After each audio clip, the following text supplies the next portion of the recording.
Vivam! Bem-vindos ao Pergunta Simples, o vosso podcast sobre comunicação. Agora que já ultrapassamos os 20 mil ouvintes, ou 20 mil episódios descarregados, só posso agradecer-vos pela escuta. Agradecer que façam parte da comunidade das pessoas que gostam de pensar e falar sobre os dilemas da comunicação.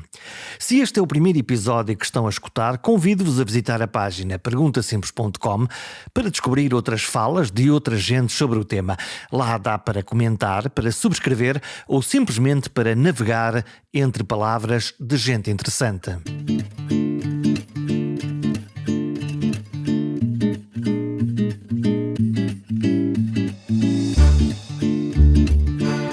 Este é um programa cheio de histórias e narrativas cruzadas. Não fará convidada uma jornalista, escritora e investigadora do jornalismo que se faz hoje em dia. Isabel Neri escreveu, por exemplo, a biografia de Sofia de Melo Breiner e também como uma doente súbita, ela própria, a contar a narrativa na primeira pessoa do que se sente quando se está deitado numa maca, num hospital, sem ninguém acertar com o diagnóstico. Durante vários anos escreveu na revista Visão e escreveu de um modo que junta factos, dos quais os jornalistas são escravos, com uma escrita praticamente literária. Todos estes rios de experiências, formas de ver e contar o mundo, redundaram na tese de doutoramento que defendeu há pouco tempo. A tese avalia o impacto que os textos jornalísticos têm em nós, têm na nossa mente, comparando textos escritos da forma mais comum, das notícias do dia-a-dia, com os textos do chamado jornalismo literário.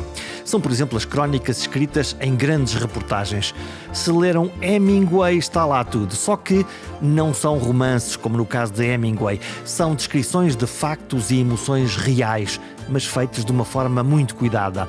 Neste caso, usando uma das mais belas descrições de um dos mais terríveis acontecimentos da humanidade, o retrato da vida dos sobreviventes vítimas da bomba atómica em Hiroshima, no Japão. Este é um programa sobre a honestidade subjetiva da fórmula jornalística moderna. Por isso há que medir como vai a profissão aos olhos de uma artesã do ofício. Como é que tu vês o ofício? Como vês o ofício? Como vês a profissão? É linda a pergunta, dessa maneira. É 4 palavras. Como vês o ofício? 4 palavras que precisam de muitas palavras para responder, mas sim. Vejo de muitas maneiras, o que não sei se é necessariamente bom ou mau, não é? Vejo com preocupação no aspecto mais laboral, digamos assim, da precariedade dos jornalistas e do ambiente das redações, que se tornou muito fabril, digamos, não é? Há uma lógica de produção contínua e não tanto de reflexão, de análise. Claro que o jornalismo noticioso é rápido, tem que ser rápido, mas ainda assim a maneira como vamos abordar as coisas pode ser mais pensada ou menos pensada, ou mais reflexiva ou mais imediatista, enfim. Porque isso era uma das coisas que, quando eu e tu começamos nas redações, até com partilha com jornalistas mais velhos, uma das coisas que era francamente interessante no ofício e na profissão era esse debate permanente da ideia e da maneira de fazer.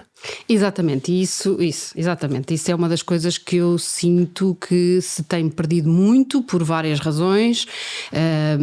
Só para te dar uma ideia que tem a ver mais com o meu percurso pessoal, eu quando fui jornalista freelancer a primeira vez, que foi mais ou menos há 20 anos, lembro-me que aquilo que sentia mais falta e aquilo que me fez voltar a querer estar numa redação era exatamente o ambiente de redação, essa partilha, essa discussão, esse aprender com o que via fazer, a maneira como os jornalistas mais velhos atendiam o telefone, contactavam com a fonte, faziam, enfim, pressão para conseguir... Eles não ensinavam, eles mostravam. Exato, e nós estávamos atentos, não é? Neste momento muito agravado pela pandemia, mas que já era bastante assim, as redações são sítios extremamente individualistas, em que cada jornalista está com umas cenas nos ouvidos, como nós estamos agora, mas por razões técnicas, com os não é? A tirar as suas entrevistas, a olhar para o seu computador. E portanto, esse lado relacional, que no fundo também implicava alguma crítica, não é? Porque ouvíamos as opiniões em relação aos trabalhos uns dos outros. Até, não estou a dizer que isso desapareceu, mas é menos natural, menos imediato, menos... Perdeu-se a colmeia? Eu tenho essa sensação.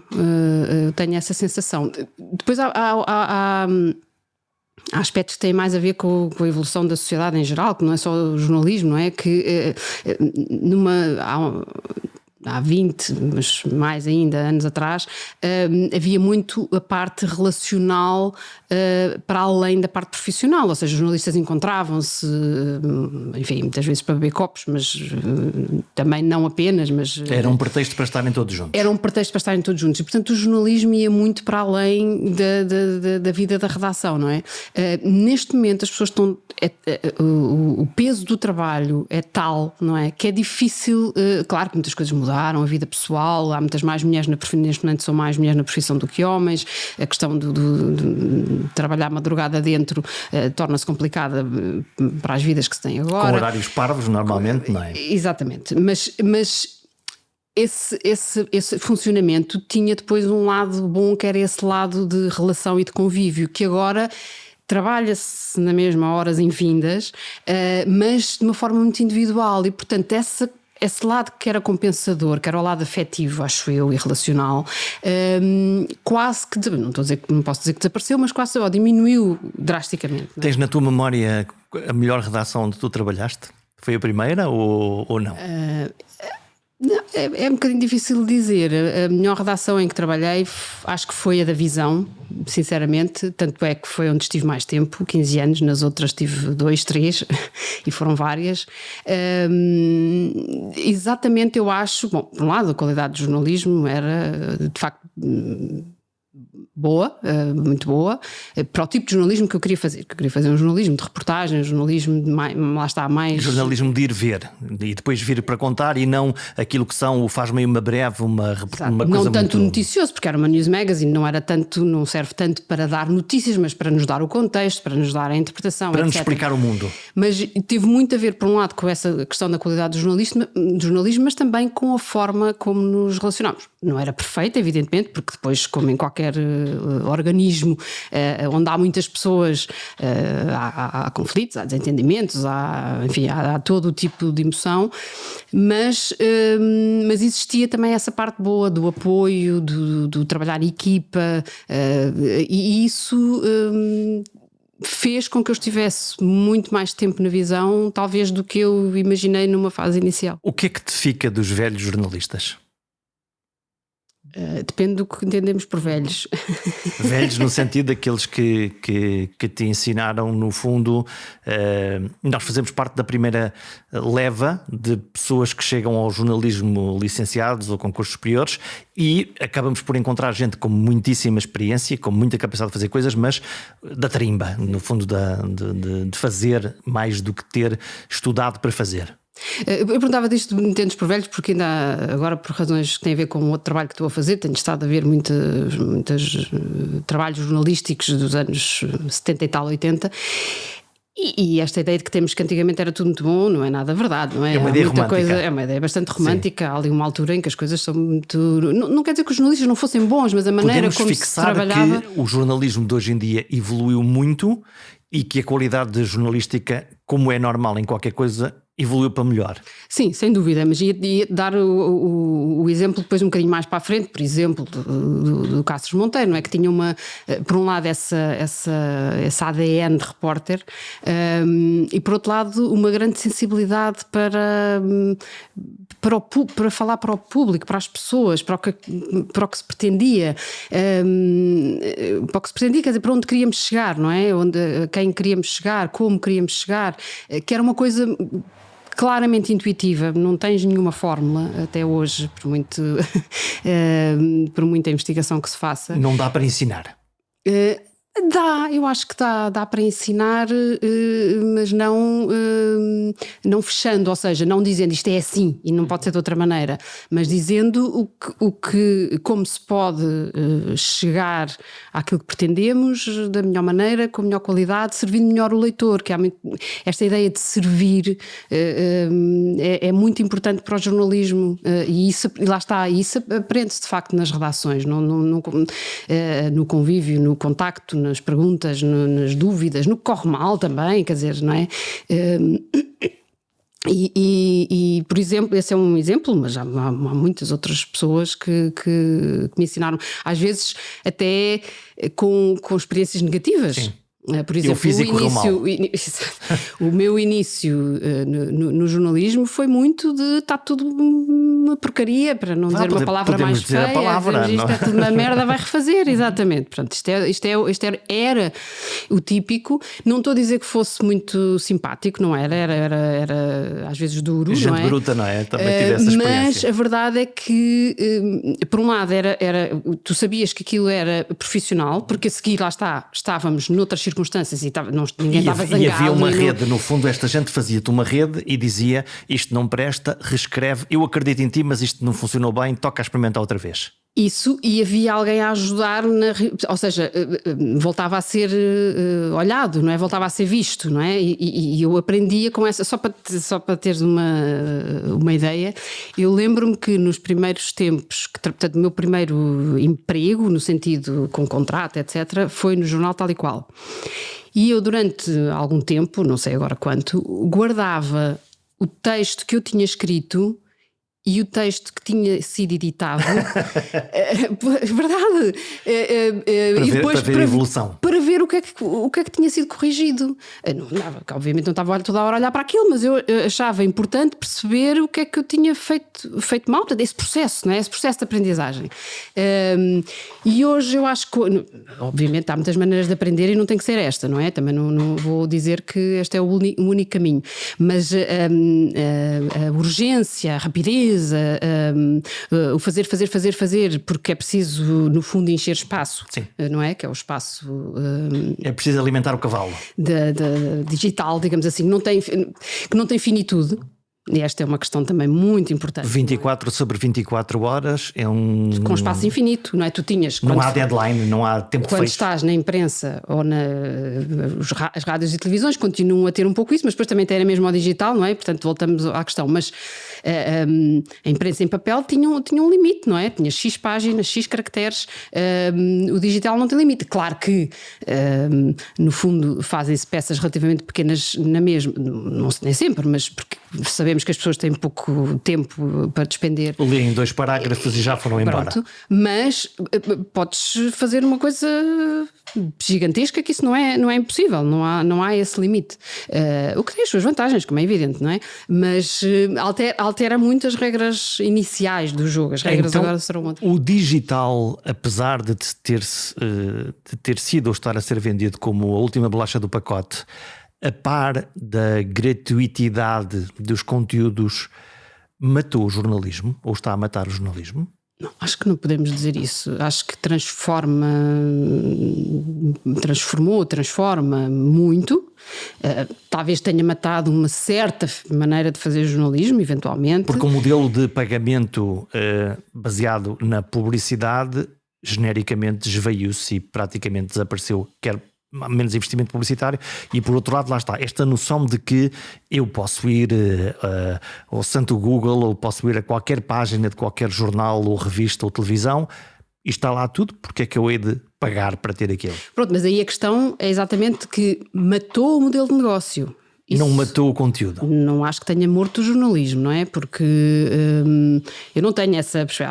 Há muitos pessimistas que acham que sim, que acabou, digamos assim. Eu não acho isso, e por várias razões, mas uma delas é bastante simples de compreender, que é o ser humano precisa de histórias. E quando eu digo histórias, não tem que ser a história da carochinha, histórias no sentido de narrativas, no sentido de conhecer a realidade. Precisa de saber o que o rodeia, o que acontece, o que se passa, até para se sentir seguro. Precisamos disso, procuramos isso insistentemente, constantemente. E, portanto, não me faz sentido que uma coisa que seja tão necessária, intrinsecamente necessária, deixe de existir. Poderá ter outros moldes e tem muito agora esta característica do gratuito, embora também se esteja a ver cada vez mais essa limitação. Ou seja, cada vez mais órgãos de comunicação que não nos deixam aceder, a não ser que sejamos assinantes, não é? Está lá uma porta, põe a tua password ou paga qualquer coisa. Noto essa diferença nos últimos anos, 2, 3 talvez. Há mais órgãos de comunicação a fazer essa diferença de rumo, digamos assim, não é? Quanto para... nós precisamos de histórias, faz todo sentido. Quão emocionante é ler uma grande história, um grande texto jornalístico? Para mim é muitíssimo emocionante, porque eu ligo muito às histórias de não ficção, ou seja, uma história verdadeira para mim tem um impacto, gosto imenso de romances, poesia, nada, para mim as coisas não se excluem, mas uma história verdadeira mexe comigo, enfim, pronto, não sei explicar melhor do que isto. E quão difícil é escrever uma história verdadeira com esse nível de exigência que tu aplicas ao teu olhar como leitor? No fundo, tu estás na fronteira, o jornalismo literário é um bocadinho uma tua paixão, vamos falar sobre isso. Quão difícil é produzir isso? É muito difícil, eu diria mais que claro, é muito exigente, não é? Porque depois é compensado pelo prazer, não é? Porque é muito exigente porque tens que ter o mesmo que precisas para um jornalismo mais rápido, digamos, mais noticioso, não é? Portanto, não é nenhuma, aqui não estamos a dizer que uma coisa é pior que outra, é diferente. Precisas de seguir o percurso de investigação, de fazer perguntas, responder às perguntas tal e qual como para fazer uma breve ou uma notícia muito corriqueira, vamos usar a expressão, e depois... Tudo isso, embora um bocadinho mais, porque para uma breve não precisas de tanta informação, não é? Portanto, precisas de investigar, de ir encontrar fontes que têm perspectivas diferentes, etc. E depois há a parte da beleza, digamos assim, que é, por um lado, mais natural, ou seja, não acho que seja uma coisa que alguém possa fazer por obrigação, digamos assim, que é aquela que dá mais prazer, mas ao mesmo tempo também implica um plus, não é? Acrescentares algo, ou seja, não te basta a boa história, que já é bom, uma boa história é fantástico, mas juntares à boa história o bom contar dessa história, não é? Contar a história de uma maneira que chegue mais, que nos emocione, que nos toque, que nos diga, que nos faça pertencer àquela história como leitura. A leitura tem esta coisa extraordinária que infelizmente acho que se passa pouco às gerações mais jovens, que é uma relação. A leitura é uma relação. O livro que eu leio não é o mesmo que tu vais ler outro livro. As palavras são as mesmas, as páginas são as mesmas, mas tu vais ler outro livro. Vais acrescentar lá. Tu vais ler a história com a tua vivência, com a tua ligação. Não é? E como é que se faz, na ótica de quem escreve uma história, como é que se faz para conseguir essa ignição, essa ligação àquele leitor que tu não conheces, tu não fazes a mesma ideia quem é, não sabes quem sente, o que sente, porque sente, temos uma ideia mais ou menos abstrata de quem é que nos está a ler. Pois, isso é uma eu não sei bem a resposta a essa. Estamos aqui os dois a falar, mas eu não faço a mínima ideia quem é que está do outro lado a ouvir. E se sente aqui ao nosso lado ouvir a conversa e a assistir, ou se está distraído a fazer uma coisa qualquer? Eu acho que a única resposta minimamente objetiva para isso tem a ver com a empatia, não é? Eu, para contar uma boa história, ponho-me no lugar da pessoa que eu estou a retratar ou a ouvir, enfim. E depois é como se... É difícil de explicar, mas é como se eu, através daquela pessoa, estivesse a falar diretamente para para o meu leitor, que eu não sei quem é, mas eu estou a falar para alguém. Alguém me está a ouvir como quando se tu te estou... apagasses para deixar aquela voz fluir. Exatamente. Por isso é que a questão da objetividade é muito interessante, dá muitas discussões.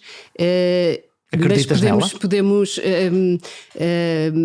Para mim, a objetividade é o contar da forma mais fidedigna possível aquilo que eu percepcionei e ouvi. Ou seja, aquela pessoa que eu estou a ouvir vai chegar ao meu leitor, e isso é mais objetivo do que subjetivo, embora possa ter um lado emocional, ou seja... Vamos lá, vamos por isso. É uma espécie de honestidade subjetiva. Exato, muito bem resumido. Gostas da... Gostei, adorei. Pronto, é que eu estava aqui com dificuldade em encontrar uma palavra só, porque essa questão se ligarmos a ideia de objetividade à ideia de verdade, que também é muito complexa e dará para os filósofos escreverem durante todo o tempo que a humanidade conseguir existir, a verdade é mais verdadeira com alguma subjetividade, no sentido em que as percepções, as sensações também fazem parte da verdade. Isso é, aliás, o que tem vindo a ser constatado pelos neurocientistas, como António Damasio, por exemplo, que nos diz que as emoções também são realidade, não é? Também fazem parte de nós, não são uma coisa à parte. Aquilo que nós sentimos, o medo, a emoção, a vontade, vale tanto como contares esta pessoa levantou-se daqui e foi para ali. É rigorosamente assim. Porque faz parte da verdade, não é? Se essa pessoa se levantou triste, isso é mais verdadeiro do que se eu disser só que a pessoa se levantou. Fica limitado, é uma limitação da realidade. Isso é uma ação, digamos assim, é uma ação, não é uma história. Se eu disser que se levantou triste, já estou a começar a contar uma história, não é? E já estou a ligar-me ao leitor, porque... Que eu quero saber porque é que ele está triste, não é? Porque é quando nós nos ligamos, é pelas emoções. Os factos são muito importantes. Eu sou fanática de factos, isso dá uma trabalheira louca, mas... chegam-nos melhor se vierem com a parte humana, com as pessoas, não é? Tu dedicaste os últimos anos precisamente a estudar um ângulo, neste caso do jornalismo dito literário. O que é jornalismo literário? É jornalismo escrito com uma preocupação de qualidade de escrita, portanto literário no sentido da qualidade do prazer da leitura e da escrita também, mas do texto da leitura, muito cuidado. Do texto muito cuidado. Não é literatura, porque literatura é ficção, não é? E portanto, é em grande parte ficção. Não é apenas literatura, é literário, porque engloba essas técnicas, engloba as técnicas da literatura sem ser literatura. Com base estamos a falar factos. Do formato, no fundo, não é? Com base nos factos, porque senão pode ter não pode ter a palavra jornalismo, não é? Quando tem a palavra jornalismo, temos de ter o lado. Isso não é literatura, e maravilha, que bom que é ver literatura. E tu metes-te numa empreitada nos últimos anos, uma loucura, digo eu, fazer um doutoramento sobre isto, que é fazer o quê? Tentar medir de uma forma objetiva, lá está a objetividade da ciência, a possibilidade de replicar isto, conseguir replicar na leitura de um texto mais literário, com estas características, ou um texto mais seco, mais formal, mais notícias normais, vamos lá assim, qual era o impacto da resposta até fisiológica das pessoas nas pulsações, no respirar e misturando com percepções. Tu fizeste o quê? Matéria-prima? Foste buscar o quê? Foste buscar um texto muito especial. Que texto é este? É verdade, isso foi entregue agora em dezembro, portanto é mesmo muito recente, até tem a ver com a minha tese de doutoramento. Portanto, a partir de agora, a professora doutora Isabel Neri Isabel continuamos mesmo, ou Neri, como me chamam os outros jornalistas, e eu fico muito satisfeita com isso, porque é um tratamento carinhoso. Mas, portanto, dizia eu que o doutoramento baseou-se exatamente nesta ideia de tentar perceber até que ponto é que o jornalismo de qualidade neste sentido, mais estruturado, mais investigado, escrito com mais cuidado, tinha ou não mais impacto nos leitores. E estavas-me a perguntar com base em quê? O texto que eu escolhi foi o texto Hiroshima, do John Hersey, que é um clássico do jornalismo literário, que é um texto de facto fenomenal. Que conta a história, a história dos sobreviventes da bomba atómica. Um ano depois da bomba atómica ter sido lançada em Hiroshima, chama-se, o título é exatamente Hiroshima. É um texto brutal, de todos os pontos de vista, é de facto uma obra-prima, pronto. E considerada uma obra-prima do jornalismo literário. Portanto, é uma obra-prima do jornalismo. É um belíssimo texto. E se lhe quisermos dar uma etiquetagem um pouco mais específica do jornalismo literário. Enfim, porque este é uma grande conversa, mas tem a ver com o facto exatamente de ser muito bom e de ser... porque em termos académicos há sempre... Tudo pode ser questionado, não é? E, portanto, este Foste texto muito questionada. É claramente aceito como tal e, portanto, foi muito questionada como devia ser. Correu muito bem nesse sentido, quer dizer, a parte da defesa, digamos assim, faz parte, mas o próprio processo também foi sempre muito questionado, porque eu fiz uma coisa que nunca se tinha feito para este tema e com estes métodos. Vamos lá entrar nas entranhas do teu processo. O que é que tu fizeste? Portanto, eu usei métodos das neurociências para fazer para perceber a reação, a recepção, portanto, em termos de comunicação, há as teorias da recepção, que é no fundo como é que o leitor, o espectador, neste caso eu fiz imprensa, portanto, como é que o leitor reage e recebe a informação, e tentar perceber, então, como é que isso acontece, não é? E nesta lógica de, por um lado, um texto mais noticioso, por outro lado, um texto de jornalismo literário. Para perceber se havia diferenças, mas, sobretudo, mais importante do que havia diferenças era perceber se existia realmente uma recepção, uma reação a textos jornalísticos de um ponto de vista psicofisiológico. Portanto, puseste pessoas a ler estes textos? Exato. Quer um, quer outro. Exato. E depois, como é que tu medias Portanto, foi medida, portanto, as reações foram medidas antes, durante e depois, não é? No sentido em que foram registados, no fundo, as reações, por exemplo, os batimentos através dos batimentos cardíacos, através da percepção de dor, e através das percepções, respostas emocionais. Aqui estamos a falar de um questionário da área da psicologia, e nos outros aspectos mais da área das neurociências. E portanto a ideia, e depois isto, além disto que eu acabei de dizer, depois um conjunto de questionários mais tradicionais, digamos assim, mais das ciências sociais, que permitiam, no fundo, de certa maneira, como um sistema de controle, não é? De perceber se as reações eram idênticas nos vários métodos usados, de certa maneira.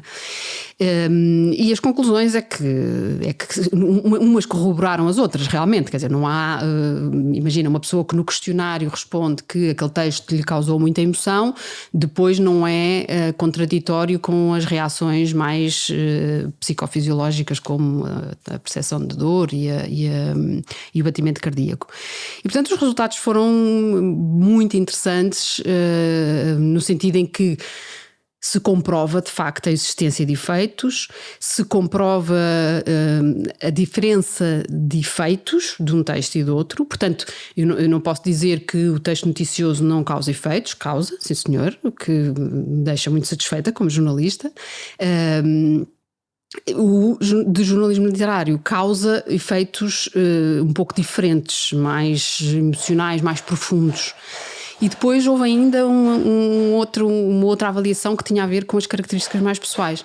E esse aspecto também é muito interessante porque permitiu-nos perceber que as características pessoais tinham uma enorme influência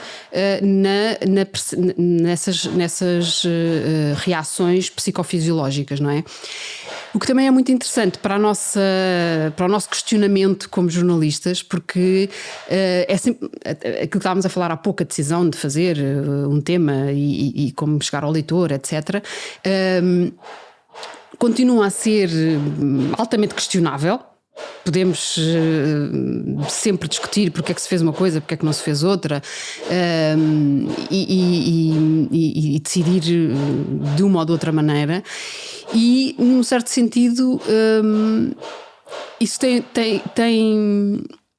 uma justificação, digamos assim, com estes dados da minha tese, que é as diferenças pessoais influem e, portanto, será sempre quase impossível tu definir de um ponto de vista genérico uma coisa que vai interessar a todos os portugueses ou a todo o teu público, não é? Portanto, isso também é interessante para nós percebermos que não haverá, digamos assim, decisões perfeitas, porque nenhum tema, nenhuma decisão vai interessar igualmente a toda a gente, não é? Mas interessa de maneiras diferentes a pessoas diferentes, e isso também eu acho que nos diz que o jornalismo tem que continuar a ser muito diverso, não pode falar só de assunto A ou assunto B, porque realmente cada um de nós vai ter reações diferentes àquilo que está a ler.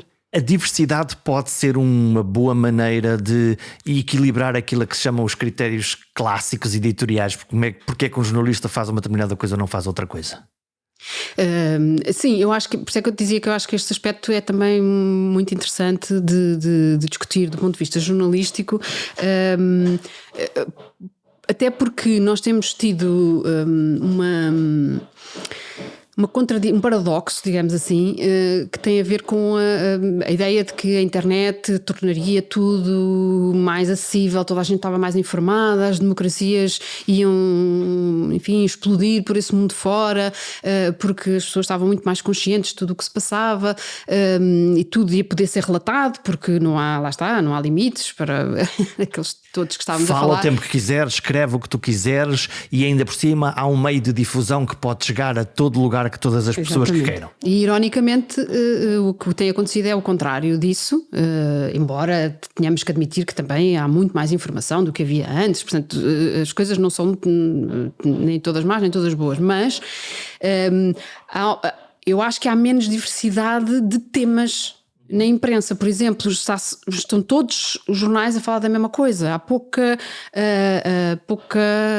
originalidade, se quiseres. Isso conjugado com a ideia de que tudo pode ser gratuito, mas o conteúdo premium de grande qualidade deve ser pago, não pode transformar isto das notícias numa coisa para as elites?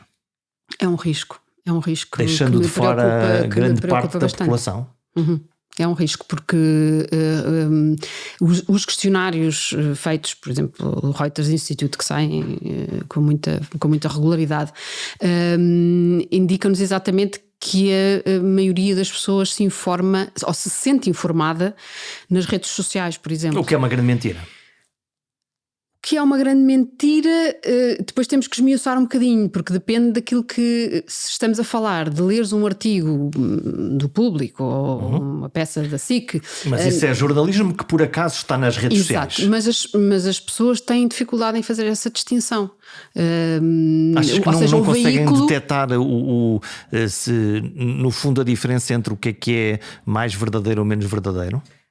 Essa dificuldade tem vindo a crescer, é o que os estudos também indicam, a dificuldade de separar o real do virtual ou ou do entretenimento ou também. Ou da mentira, não é? Ou da mentira, sim, daí o grande drama que temos vivido com a questão das fake news, que não são novas, existem desde que existe humanidade e necessidade de comunicar. Então qual foi o clique? Porquê que agora nós vemos algumas fake news, notícias falsas, são tão parvas, são tão obviamente uma patranha, e parece que há um atrativo, um imã. Um imã, e eu até digo mais, um imã de pessoas cultas, muitas delas, e que tu dizes, mas onde é que está o ceticismo? Onde é que está a pergunta sobre isto? O que é que está a acontecer? Uma das minhas perplexidades é, porquê é que notícias falsas que transandam a falso, apesar disso, continuam a fluir, a fazer o seu caminho e a ter pessoas a falar delas como se elas fossem tão válidas como a verdade. Vamos lá à palavra. Olha, este é um assunto muito interessante, a que me tenho dedicado bastante, sobretudo por causa da literacia para os média, que estou envolvida em vários projetos desses, nomeadamente através do Sindicato dos Jornalistas, que começámos um grande projeto sobre isso. Entre portugueses e espanhóis, que é precisamente verificação dos factos. Agora o Iberifier, sim, essa é a mais recente, é um estudo em que estamos a colaborar, e há muitas outras pessoas a fazer estudos sobre isso, até nomeadamente nas áreas das neurociências, etc. E, portanto, é um tema que é talvez mais complexo do que possa parecer à primeira vista, não é? Exatamente porque temos estas ideias. Não, pronto. Qual foi a ideia com que eu cresci, e tu também, acho, de certeza, que é... quanto mais informadas, quanto mais educadas as pessoas estiverem, melhores decisões vão tomar. Quanto mais informadas estiverem, mais pensamento crítico terão. E isto eu acho que talvez tenha sido relativamente verdade até agora. Até se subverter um bocadinho a lógica, as regras do jogo, digamos assim. Porque uma das coisas curiosas que se tem notado é que... e por isso é que este assunto é muito complexo, porque normalmente as respostas são um bocadinho ao contrário do que estamos à espera. O nosso instinto será dizer: os miúdos vão ser muito facilmente enganados pelas notícias falsas porque leem pouco, porque não estão habituados a ler jornais, porque são inocentes, porque são inocentes, etc, etc.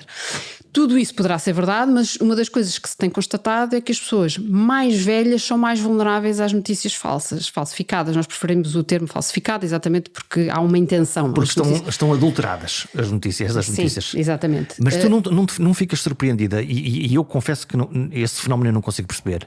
Eu não consigo perceber pessoas que, no fundo, são da nossa tribo, que são da comunicação ou que são do jornalismo, que leem livros, que têm pensamento crítico para a cabeça e que subitamente, nossos amigos, nós apanhamos-los a defender aquilo que eu chamo de teorias a terra é plana e que existe uma entidade qualquer que está a pensar um plano terrível, que a única coisa é que nos quer... de histórias, estás a ver? Não. E portanto, como a realidade não está a conseguir dar-nos respostas, nós vamos buscar. Portanto, é a velha lógica. Eu costumava contar aos meus jovens estagiários que era: não deixes que a verdade nunca te estrague uma boa história. Que é quase isso. Mas voltando à ideia porque isso ajuda a responder à tua questão, não é? À questão de todos nós, da ideia da complexidade, é que depois há outros aspectos mais subtis, talvez, como por exemplo a crise das instituições. Tu deixas de confiar naquela instituição que te dava as respostas, que te dizia que o melhor era isto ou aquilo. Eu já não confio no governo, eu já não confio no tribunal, eu já não confio no médico, no jornalista. Exatamente. Mas essa desconfiança até devia ter, quiçá, um efeito positivo, que é... Eu penso que terá. Desconfio, ou seja, estamos logo num processo, vou verificar. Não é? Pois, mas isso depois vais verificar onde não acreditas em nada. Não é? Se calhar vais verificar naquele que te dá a melhor história. Então, enfim, de uma maneira muito simplificada, às vezes parece que os jornalistas estão a falhar o seu papel de curadores. Também estão. Mas não só por culpa dos jornalistas, mas também, enfim, mas não só por culpa dos jornalistas. Há um afastamento, assim como há um afastamento das pessoas em relação à política, enfim, uma série de questões que têm a ver com a nossa vida em sociedade, também há um afastamento das pessoas em relação ao jornalismo. E eu acho curioso que às vezes não há noção que umas coisas estão relacionadas com as outras, não é? Quando... Agora vou dar aqui um salto. Mas quando um político ataca ferozmente outro político pelas razões, por razões táticas e para conseguir pelas razões votos que normalmente, entende, não é? nada, enfim, tudo E popularidade. isso. A certa altura entra-se num nível tal que eu acho que se perde a noção de que isso se vira contra os políticos em geral e não só contra aquele que se quer atacar. Tem um efeito de boomerang. Claramente, eu acho que isso tem... Mas depois há fenómenos muito curiosos. Eu não quero citar, até porque estamos em período eleitoral, mas nós gravamos no dia seguinte ao debate dos dois mais fortes candidatos a primeiro-ministros, Rui Rio e António Costa. E o debate foi genericamente, o tom do debate foi um debate civilizado, onde se trocaram ideias, e enfim, aquilo teve a repercussão que é suposto ter. Mas ao mesmo tempo, ao longo destes debates, nós temos candidatos, quiçá de partidos mais pequenos, seguramente partidos mais pequenos, mas cuja agressividade da linguagem e a forma e a maneira põem quase toda a gente a comentar mais esses debates pela parafernália, pelo circo, quase, desculpem-me a expressão, do que propriamente o que é que eles disseram efetivamente, que ideias é que defendem, se forem eleitos o que é que vão fazer. Estamos todos muito animados com a cosmética, com o teatrinho. Esse é o lado, se calhar, assim meio futebolístico, se calhar, da questão, não é? Ganhou aquele, eu gosto deste ou não gosto daquele. Que é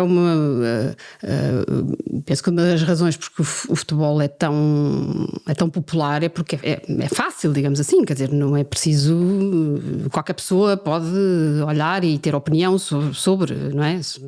É fácil perceber se meteu gol, se não meteu gol. Não é preciso se é penalti não é. Já é outra coisa, isso já não perguntas, não é? Mas se meteu gol ou não, já sei, essa parte sei mesmo não perceber nada do assunto. Em princípio será gol. Exatamente. E portanto, no fundo, é fácil seguir esses caminhos mais opinativos no sentido, porque a opinião deverá ser uma coisa mais sustentada, dispara, não é? A nossa emoção, dispara também, sim.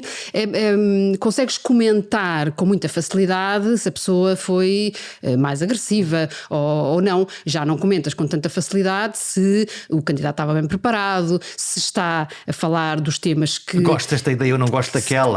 Se é uma ideia que já tinha sido dita, se já é uma ideia que já vinha de outro governo, para aí já tens que estar mais informado. Portanto, já estás a falar de outro nível de discussão e de conversa. E às tantas estamos a falar do acessório, porque estamos a falar da gafe do candidato, estamos a falar do momento em que ele se espalhou ao comprido numa coisa que se calhar não tem interesse nenhum, ao invés de nos estarmos a fixar ok, ele disse estas coisas que são mais interessantes e estas em que eu, por isso simplesmente não concordo com este candidato ou com aquele. Que é o lado da curiosidade, digamos assim, que sempre existirá, não é? Agora, não pode ser suficiente para eu tomar uma decisão de voto, não é? Mas eu penso que aí também não podemos... digamos, culpar as televisões, porque é muito curioso, porque já vou ao curioso, mas quem quiser ter uma opinião mais sustentada continua a ter a imprensa. Portanto, e continua a pensar tranquilamente. Que o debate não é a única coisa que nos devia fazer decidir como vamos votar. Portanto, não é? importante era ter várias fontes. Ir ao programa. Sim, ler os programas. Quem lê os programas eleitorais? Podemos começar por aqui, não é? Quem é que não lê os programas? Mas... há este lado um bocadinho de espetáculo, não é? Que as televisões exploram, talvez bem, não sei, não quero ser, não é a minha especialidade, não é a minha especialidade, mas quem achar que isso não é suficiente se não houvesse alternativa, que era muito mau, não é? Mas existe, ela está aí. Existe a alternativa, não é? Portanto, se quiser estar melhor informado para tomar uma decisão melhor, porque a grande questão é porque é que precisamos de informação? Não é? Podemos dizer, não preciso de jornais para nada, não é? Ninguém é obrigado a comprar jornais. Precisas de jornais exatamente para tomar uma melhor decisão. Ora, se tu entendes que vives num mundo em que o cenário é disruptivo, digamos assim, que as instituições não prestam, nada vale, ninguém é honesto, para que é que vai... também sentes que a tua decisão também não tem importância. Não é? O teu poder sobre... Faça o que eu fizer, não vai mudar nada. Nada muda nada. Há muito esse discurso, não é? que pode ser uma certa desistência, mas também não é culpa só dos cidadãos, como é evidente, não é? Portanto, há todo um conjunto de coisas que se passam que também vem muito desta lógica guerrilheira, se quiseres, não é? Tudo muito, eu sou contra, sou a favor, como se... Há uma agressividade latente e expressa que se vê nomeadamente nas redes sociais. No outro dia estávamos os dois a falar, até muito a propósito agora deste descrédito das instituições, e subitamente aparecem umas instituições que têm... Vou-lhe chamar instituições, não sei se lhe podemos chamar instituições, que não têm nenhum controlo, que não têm não têm praticamente nenhum escrutínio. Estou a pensar nos Facebooks desta vida e confesso-te que se diverte-me, apesar da história não ser muito divertida, a tua luta contra o Facebook, que é o Facebook descobre que tu és jornalista e a partir desse momento, em vez de melhorar a tua vida, inferniza-te. Pois, eu ainda não decidi se é uma luta, porque eu quando decido, por isso é que ainda não consegui tomar a decisão, tenho tido mais com que me preocupar. Quando eu decido que é uma luta, a coisa vai bastante a sério. Pois um dia assim, sem mais, que há umas semanas, o Facebook decidiu bloquear uma conta, no fundo, enfim, vou simplificar, para meu próprio bem, porque eu precisava, para me proteger, portanto, qual paizinho, que eu não pedi, porque eu precisava de melhorar a segurança da minha conta. E eu, à primeira vista, olha, bom, vamos lá ver então, melhorar a segurança da minha conta. Quando é que a coisa se complica? Em dois momentos. Primeiro, quando percebo que isso é um bloqueio absoluto, ou seja, das duas uma, ou eu altero, ou eu concordo que realmente estou muito mal protegida e tomo algumas medidas. Ficaste refém? Fico completamente. Comecei por escrever um mail de reclamação. Para quem? Tive uma dificuldade imensa em encontrar um e-mail, mas encontrei, graças aos nossos colegas jornalistas que eu encontrei notícias em que explicavam como é que se podia contactar. E quando contactei, a resposta que recebi, percebo que é um robô que me dá a resposta e que nem percebeu a minha irritação. Lá está, não percebe o lado emocional. E portanto responde-me como uma coisa. Então para desistir do Facebook, portanto, para vai-te embora, não me chateias. Como eu criticava, não é? O bot percebeu que eu estava a ser crítica e disse-me, então pronto, se quer ir embora, faça assim, portanto logo o divórcio, logo ali assinado, sem, pronto, parece-me bem que seja fácil, sim senhor. Isto é porque o Facebook já foi muito criticado, exatamente porque não conseguias apagar a tua pegada, digamos não assim. Sair de lá. Pronto, mas não era isso que eu queria, o que eu queria... Tu querias um casamento feliz. Queria melhorar a relação, não é? Isso de facto dá algum trabalho. Até na vida real, quanto mais nestas coisas. E portanto continuei a tentar perceber como é que podia alterar a situação e percebo que as 3 hipóteses que me dão têm a ver com uma, aceitar cookies. Portanto, em troca de publicidade nós damos-te mais segurança. Bizarro. Sério? Bizarro. A outra implicava ter um mail paralelo, portanto, implicava eu ir criar uma outra coisa que eu não tenho e que não devia ser obrigada a ter. E a terceira implicava eu pagar para estar mais segura. Portanto, ou pagavas por publicidade, ou pagavas para estar mais segura, ou inventavas um método que era no fundo uma mentira, que é um subterfúgio qualquer para conseguir manter a tua idoneidade na rede. Portanto, dizem-me, não está segura, com ar querido, digamos assim. Depois dizem-me, como não está segura, também não pode cá estar. Como não pode cá estar, também se pode ir embora, já que nós não nos preocupamos nada com isso. Sendo que uma das justificações para esse chamado Facebook Protect tem a ver com grupos profissionais. Um deles, o grupo dos jornalistas. Portanto, a explicação tem a ver com isto. Estão-nos a arrebanhar? Claramente já estariam, agora assim descaradamente. Isto significa que o algoritmo nos agrupa. Está a fazer cluster, está a fazer assim.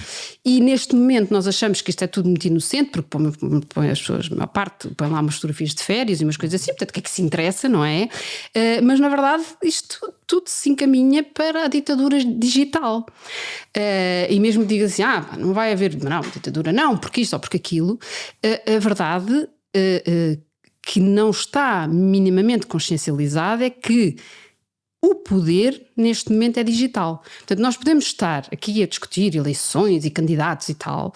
O verdadeiro poder está no acesso ou não a digital, no teres capacidade económica ou não para passares a informação que entendes, porque isto volta ao tema que estávamos a ver há pouco da internet nos trazer liberdade e democracia, quando na verdade o que sabemos é que os sistemas autoritários controlam completamente o acesso à internet, o acesso às redes sociais, os dias em que podes ou não podes, quem pode não pode, que conteúdos é que passam, que não passam, quem é que escreve ou quem não escreve. Mas o próprio, no caso de que estamos aqui a ver, o próprio Facebook toma essa atitude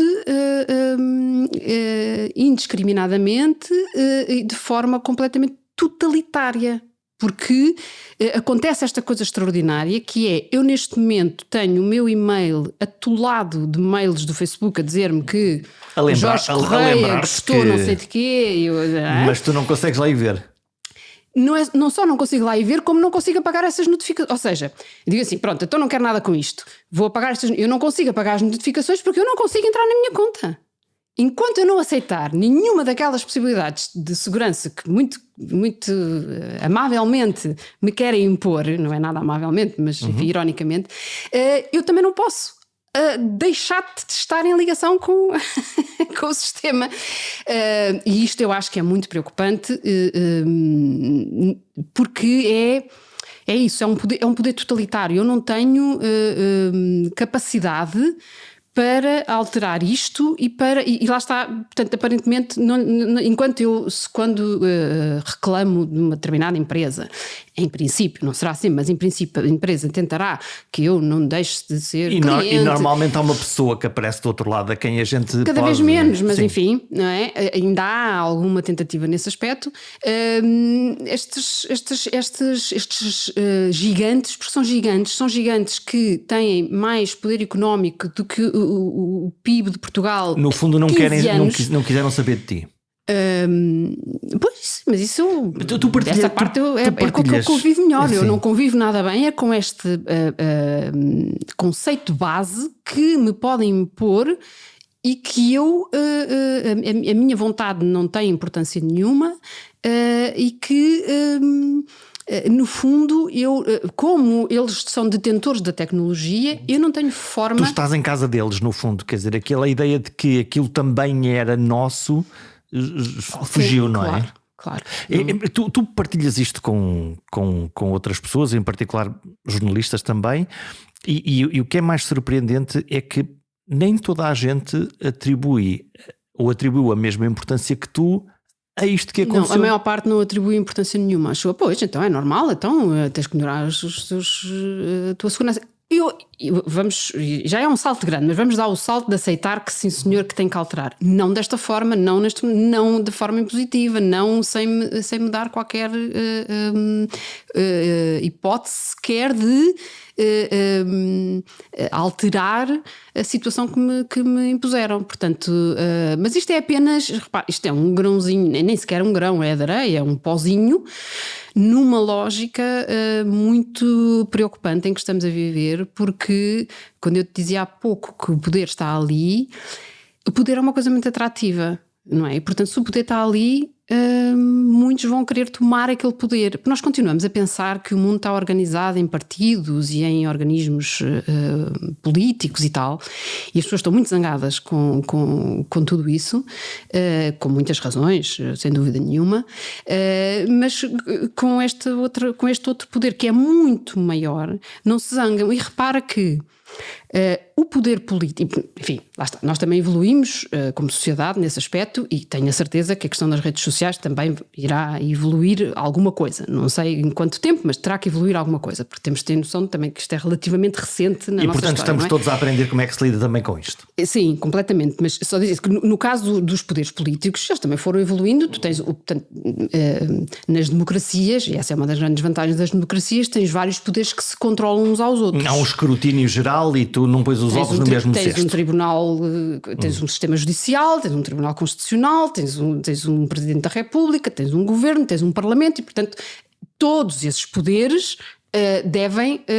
Quando alguém tentar abusar do seu poder, nós temos a expectativa de que o sistema vai funcionar e que. Pode não ser perfeito, mas vai funcionar. Mas há essa estrutura. O Presidente Agora, controla o Governo, o Parlamento controla o Governo. No caso da rede social, diz-me tu, quem é que controla?